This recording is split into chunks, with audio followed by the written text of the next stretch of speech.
Are you ready, Keystone Nation?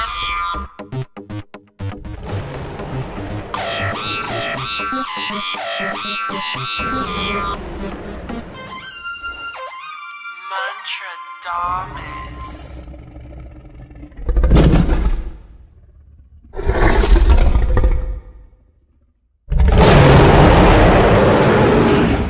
Welcome to Beast the Odds. It is Tuesday, August 13th. We are joined by the @Fantasy Alpha, Amadeo. Thank you for joining us today. Thank you for having me, man. Yep, it's going to be a great show. This episode, we're going to go over 3 wide receivers. I feel these 3 wide receivers are going to bust your draft. Amadeo's on the other end. So let's just jump straight into it. We're going to talk about Amari Cooper. But first, before we talk about Amari, let's talk about Zeke.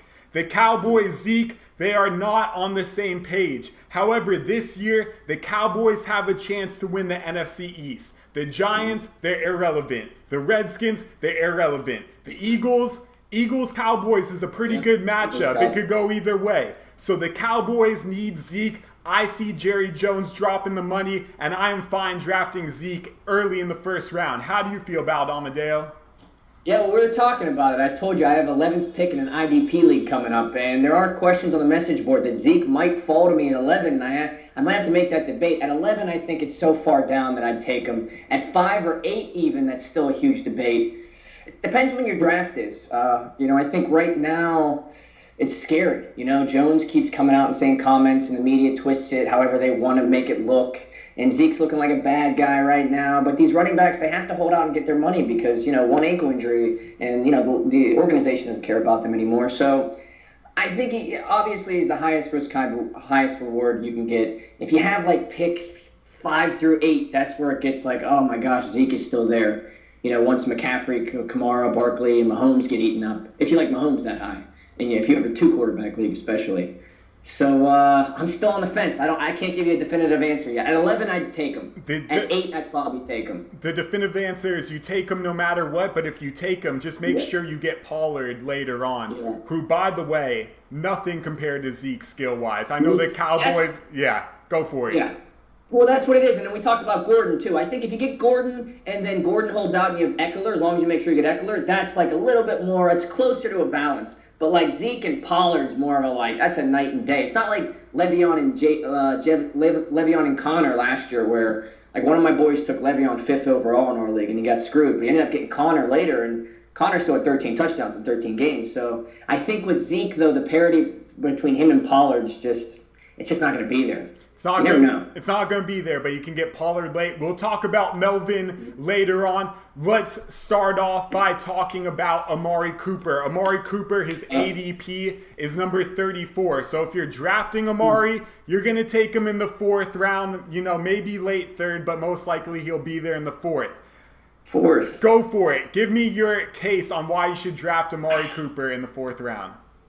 So listen, Amari Cooper last year with Dak Prescott, he played 9 games for Dallas, regular season games. He had 53 catches, 725 yards, and 6 touchdowns in 9 games, right? And then in 2 playoff games, he had 13 for 166 and 1 touchdown. So his numbers in these 9 games they're insane. 66 for 891 and 7 touchdowns in 11 games. That equates to a 96 for 1280, 10-11 touchdown season.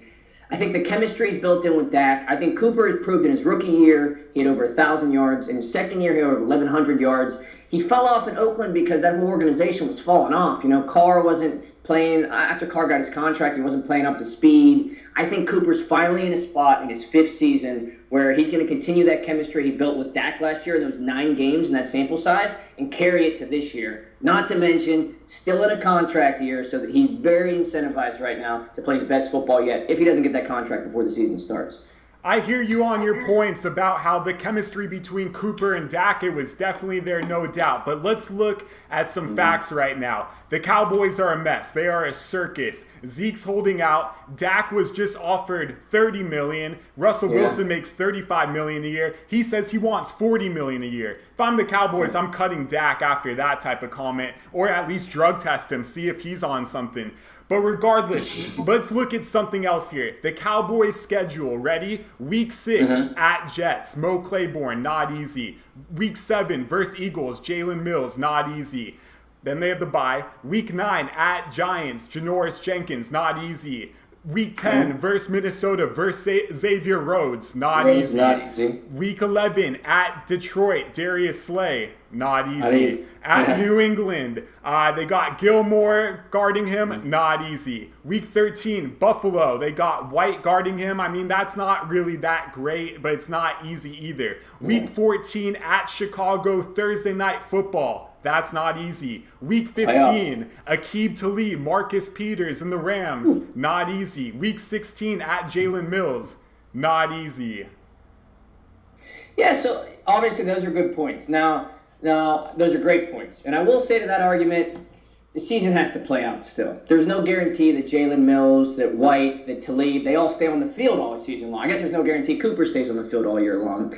So I don't want to be scared off by a really great player in a really great situation because the defensive matchups on paper that are way in the future, week 6 on, are maybe going to be bad. You have no idea how that defense is going to shape up. And I will say, I like Dallas's receiving core that the coverage on Cooper will be softened. So I think it'll just be one-on-one, and he'll just have to beat them as opposed to being double coverage. You got Gallup on the other side. You got the perfect slot receiver Cobb in the slot if he stays on the field. But Tavon Austin's not a bad backup to that. And Jason Witten coming back from retirement. He's not going to be the Witten we all remember, but he'll still be in the middle of the field pumping out 4 or 5 catches a game. So you make a great argument, but I don't want to be too scared because I could probably go through a lot of wide receivers and pick at least 3 or 4 cornerbacks. And you named like 6 or 7 that are really good he's matched up against. But that's a great point. It was all of them, but we're stretching. Yeah, we're stretching.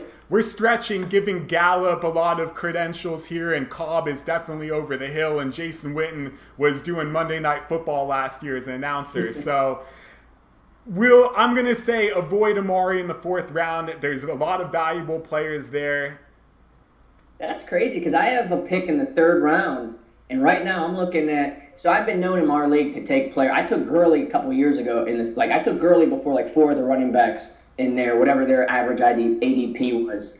And I'm known to kind of take really latch onto a player and take him a little bit too early. And Cooper is one of my players – that I'm going to jump on board early, especially if he stays in this contract here. I think those cornerbacks, I think he'll find a way to get open. I don't think those cornerbacks will be able to lock him down. I still think he's 6 catches a game.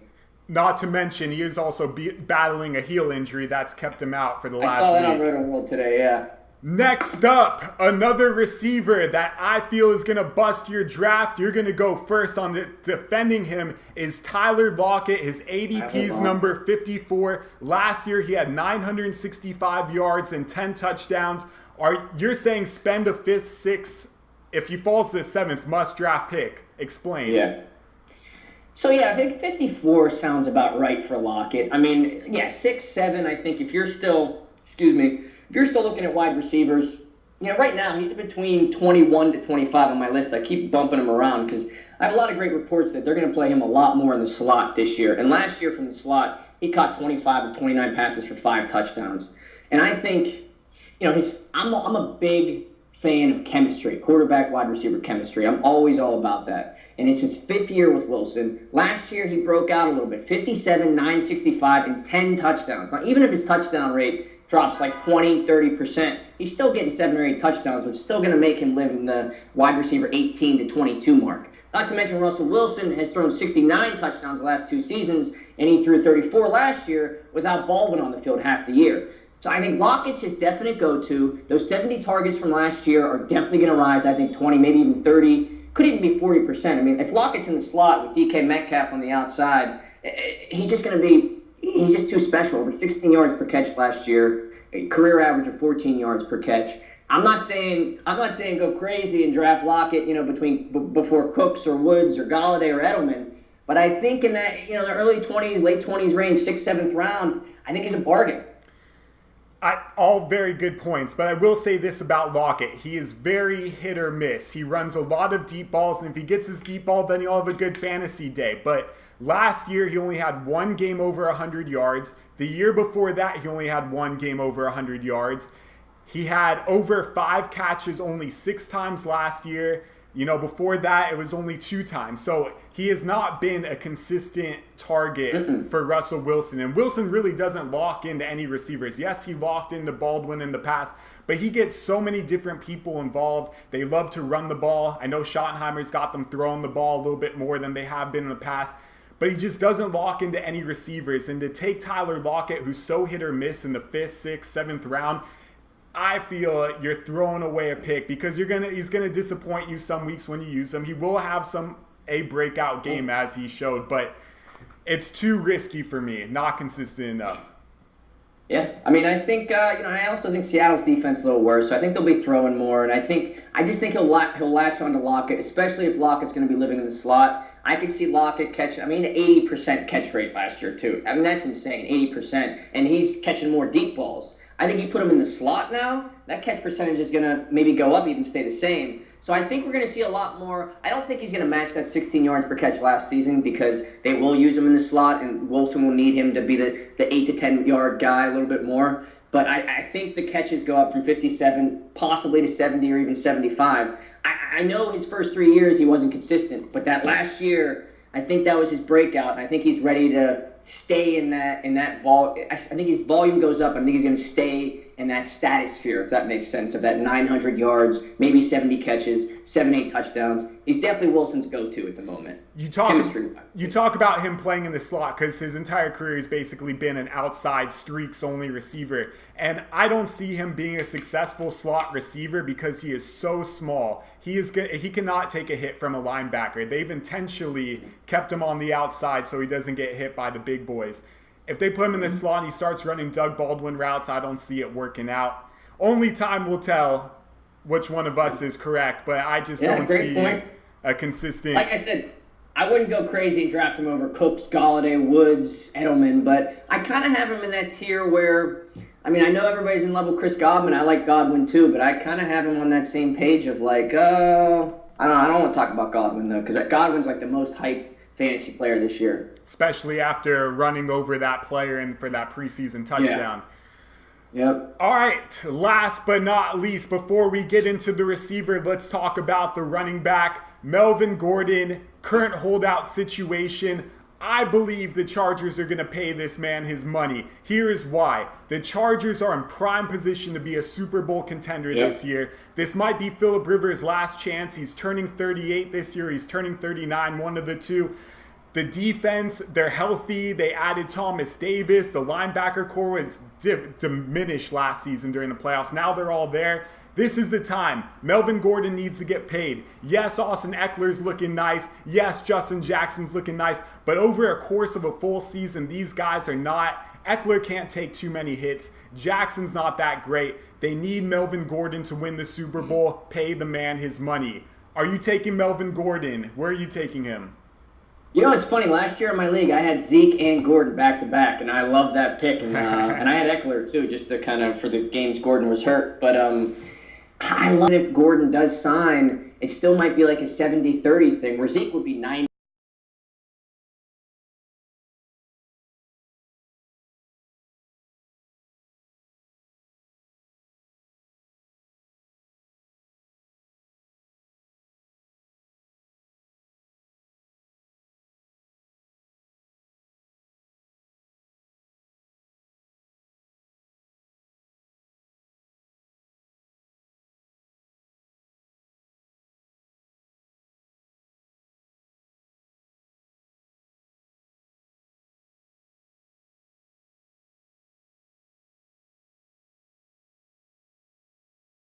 With anybody else.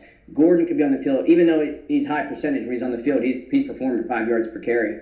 But it's trickier because of Eckler's success.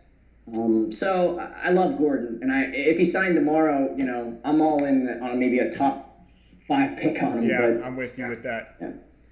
Yeah, but he right now he's fallen to the second round. I've done drafts where I literally have the first or second or third pick, and he'll come all the way back around in the second round. Then, right? You got it. You have to. The potential is just too high. You pair him with another top 5 running back, and you basically run your league before it even starts. And hey, you never know. Preseason running back injuries, and they're going to sign him tomorrow. Like if Eckler has a bruised heel or whatever, oh my gosh, then boom, they have to sign Gordon. So. It's one of those situations too where you just wait and see every day. The whole situation can change. Without a doubt. And with that being said, let's talk about the wide receiver with the number 63 ADP. He's got a big body. He was a first-round pick. It's Mike Williams. He had 10 touchdowns last year, 664 yards. Tell the people why you're drafting Mike Williams. So I have Mike Williams around the Lockett range, too. I'm not losing my mind over Mike Williams, but, I mean, you can't deny the production last year. He also had a rushing touchdown on top of the 10 top of the 10 TDs he caught. I love Williams mostly because of Phillip Rivers. You know, me and you have talked about how much I like Rivers. He's just consistent. I mean, his last 6 years, 44.78, 42.86, 47.92, 43.86, 45.15, 43.08, 32 touchdowns, 31 touchdowns, 29, 33, 28, 32 touchdowns for Rivers. Somebody's got to catch those touchdowns. I don't see Rivers dropping way down. And I think Keenan Allen on one side, you got Hunter Henry coming back, Tyrell Williams is gone. I mean, Williams only had 66 targets last year and caught 10 touchdowns. You throw those targets up 20 or 30 targets, which they probably will get thrown up because Tyrell Williams is gone. Now Williams is on the field 100% of the time, not the third wide receiver anymore. I just think, I don't know if he matches 10 touchdowns, but it wouldn't surprise me if he did because the quarterback play and the offensive line is so good. And playing opposite Keenan Allen, I mean, Keenan's playing a whole different route and just rolling him. And then you got Hunter Henry back, who, if he's completely healthy, he's going to be he's a big hyped up tight end this year. So I like Williams around the Lockett range to be one of those guys where in the 21 to 25 wide receiver range, where just the quarterback play is where I really trust his play. You make a point about how Mike Williams is going to get more targets with Tyrell Williams gone. And a lot of people make this assumption, but a lot of people aren't taking into consideration that Hunter Henry, you mentioned him, but he wasn't part of that offense last year. So he's going to be eating a lot of those targets. And Mike Williams, he got a lot of his fantasy points because of red zone touchdowns. That's what made him was a jump ball. Well, now you got Hunter Henry, who's a very good box out tight end. So that's going to maybe potentially eat up on the touchdown range. Now, yes, without Melvin Gordon, the Chargers are going to have to throw the ball more. And Mike Williams, he will be fine in that regard. But once Melvin Gordon signs, Mike Williams is going to drop down. He's going to be an inconsistent wide receiver 3. I mean, the target order is going to be Keenan Allen, Melvin Gordon, Eckler, Hunter Henry, Mike Williams. That's how I see it all being thrown down. So Mike Williams, he's getting drafted high. Yes, there's a lot of hype. Yes, he's a great body. But at the end of the day, there's a lot of consistent guys that can really help you win your league in that same draft range. Yeah. I mean, like I said, I'm not losing my mind over him. I still think like a 65, 900, 7 touchdown season is almost like definitely going to happen if he stays healthy 16 games. I just trust Rivers. And I think, he's playing a little bit of a different role than Hunter Henry. Hunter Henry will be, across the middle more of the field type more. And I think that'll open up. Keenan and Henry will open him up down the field more. And it's his third season. These players grow as they play. So he's not going to be the same old, every year he's going to be progressing forward. So I trust Rivers that much to the point where Williams will, if he stays healthy, he's going to be on the field 100% of the time. 7-8 touchdowns are still coming in. 60 catches is just 3.5 a game. It's probably going to be more than that, if he's really catching fire. And then, last year he had 664. It's pretty low for yards, but I think that'll go up too. So, like I said, he's in that same Lockett range, 21 to 25 wide receiver. Well, we'll definitely do this again. Amadeo, why don't you tell the people about Fantasy Alpha? Yes. So, Fantasy Alpha, we're starting a new app called Fantasy Alpha. It's going to be free in the App Store and on Google Play. And basically, it's going to be your place for all the live updates on insights, articles, alerts, injury alerts. We have a player page. We're going to be updating player projections and rankings constantly. The team page, where I have all your injury updates, all the depth charts updated, and all the weather reports coming. And the coolest thing we got is the Team Optimizer tool. So basically on Fantasy Alpha, what you can do for free, you can upload your entire team in one of your leagues, and then you can pick the scoring system you have, whether it's ESPN, Yahoo, CBS, half PPR, full PPR, and then our algorithms will generate optimizing your team, giving you advice and analysis off of your team versus what else is in the league. We have a whole trade analyzer tool where you can compare 2 players to, or more, 3, 4 players really, and then it compares the players in the player comparison page. So, and it's going to be a free app, and it's going to be great. And I'm writing all the articles. I'll be doing a YouTube page coming up this week as well, and the app should be dropping in the App Store or on Google Play at the end of this week or early next week. We're going through beta testing right now, and it's looking good, but just working out a few kinks. But it's going to be nice, man. I'm telling you, I'm really confident. Sounds like very exciting stuff. Looking forward to checking that out.